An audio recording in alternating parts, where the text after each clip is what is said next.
नमस्कार। मैं मुंबई से मंजू मंगल प्रभात लोढ़ा। सुनने वाले सभी श्रोताओं को मेरा अभिवादन। आइए आज मैं आपको तनाव से बचने के कुछ उपाय बताती हूँ। हम अक्सर सभी तनावों से घिरे रहते हैं। हर दिन हम तनाव को आमंत्रित करते हैं। तनाव से बचना है तो सबसे पहले हमें अपनी इच्छाओं को सीमित करना होगा। अक्सर हमारी इच्छाएं असीमित होती हैं। जब भी हम कोई नई चीज़ कहीं देखते हैं तो हमारा मन होता है कि हम उसे खरीद लें। हर इंसान हर चीज़ नहीं खरीद सकता। चीज़ें अच्छी लगने में कोई बुराई नहीं है। आप उसे देखिए, प्रशंसा करिए, लेकिन उसे खरीदने के लिए उतावले मत होइए। उस खरीदने के चक्कर में हम अक्सर तनाव के शिकार हो जाते हैं। आप अपने आप में संतुष्ट रहिए। कहते हैं कि संतोषी सदा सुखी, गोधन गज धन बाजी धन और रतन धन खान। जब आवत संतोष धन सब धन धूरी समान, सब धन धूरी समान। तो पहला, अपनी इच्छाओं को सीमित करें। दूसरा, प्रतियोगिता की अंधी दौड़ में बिल्कुल शामिल मत होइए।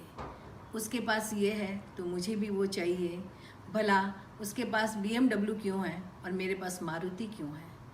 हमें किसी और से कोई प्रतियोगिता नहीं करनी है। हम किसी और जैसे नहीं बन सकते हैं। भगवान ने हमें कुछ विशेष उद्देश्य के साथ इस दुनिया में भेजा है और हम अपने आप में पूर्ण हैं।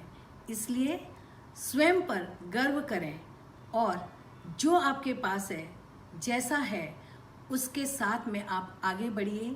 प्रतियोगिता की अंधी दौड़ में अक्सर हम तनाव के शिकार हो जाते हैं। तीसरा, ईर्ष्या। जब हम किसी से ईर्ष्या करते हैं तो हम अंदर ही अंदर जलते हैं और उस जलन के कारण हम तनाव के शिकार हो जाते हैं। आप लोगों ने अक्सर एक मोमबत्ती देखी होगी। मोमबत्ती जब जलती है तो वस्तुओं पर उसका प्रकाश पड़ता है। वो वस्तुएं तो वैसी ही रहती हैं, लेकिन मोमबत्ती धीरे धीरे गल जाती है और छोटी होने लगती है।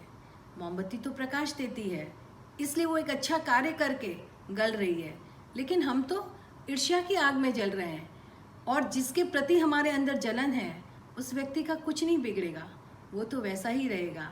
लेकिन हम अंदर ही अंदर जलकर अपने आप को गलाकर अपने स्वास्थ्य को हम खराब कर देंगे। कभी भी किसी से हमें ईर्ष्या नहीं रखनी है, जलन नहीं रखनी है। एक बार दो पड़ोसी होते हैं। एक पड़ोसी बहुत सारी पूजा पाठ करता है और भगवान उसके समक्ष प्रकट होते हैं। भगवान उससे कहते हैं, क्या चाहता है तू? तब वो कहता है कि मैं बहुत सारी धन दौलत चाहता हूँ। प्रभु उससे कहते हैं कि मैं तुझे वरदान दूंगा, लेकिन एक शर्त के साथ कि तुम जो भी मांगोगे उसका दुगना तुम्हारे पड़ोसी को मिलेगा। अगर तुमने 1 बॉक्स भरकर सोना मांगा तो 2 बॉक्स भरकर सोना तुम्हारे पड़ोसी को मिलेगा।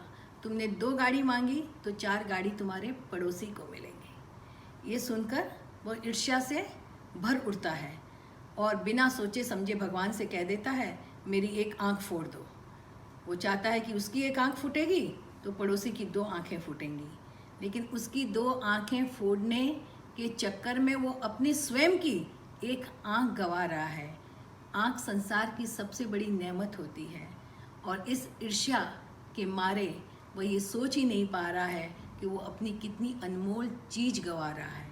इससे हमें ईर्ष्या नहीं करनी है, क्योंकि ईर्ष्या हमें सोचने समझने नहीं देती। और ये तीनों चीज़ों को अगर हम अपने आप में कंट्रोल नहीं कर पाते हैं तब हम हिंसा की कगार पर आगे बढ़ने लगते हैं।